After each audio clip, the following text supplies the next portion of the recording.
Hearthstone in Appleton is a home full of history. Emily Deem joins us live with more. Hi, Emily. Good morning, Rachel and Pete. We're out here on the corner of Prospect and Memorial where the Hearthstone stands 128 years later after it was built. And now Tricia Adams joins me now with the Hearthstone, and this is just a beautiful Victorian structure. But tell us about the famous architect from Wisconsin who actually created this.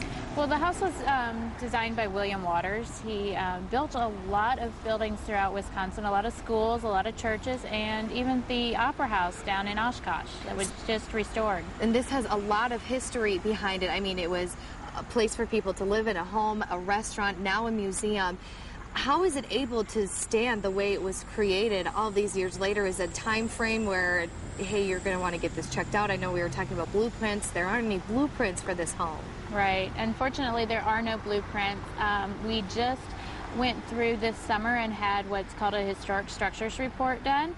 And basically we had a lot of architects and electricians come in and take a look at the house, give us their professional opinion about what walls and windows and things that they think were added at what time period, and also looked at the sustainability of the house, what needed to be done to preserve it, to upkeep it, things like the electrical rewiring, things like that, so that we can make sure that the house is going to be here for another 128 years. And the probably most famous thing about the Hearthstone is the first house to ever have the hydroelectricity with the Edison system.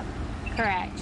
And not just the first in Appleton, not the first in Wisconsin, but the first in the world to have hydroelectricity that used the Edison system. And a lot of people may not think that. They're like, oh, like you said, oh, I thought it was the first in Appleton, but it's great for people to know it's right around the corner. Right, exactly.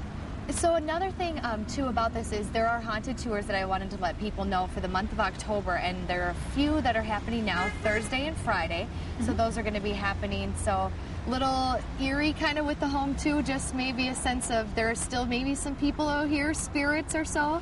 Yeah, sometimes you can get a little sense that maybe you're not the only one in the house. So, yeah, we've got those going on Thursday and Friday evenings, and it's a completely different feeling in the evening than you get during the day. Of course, we have the lighting, the original lighting in there, which adds a lot to the atmosphere.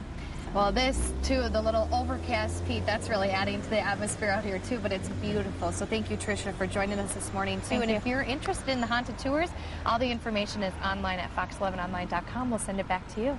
Okay, thanks, Emily.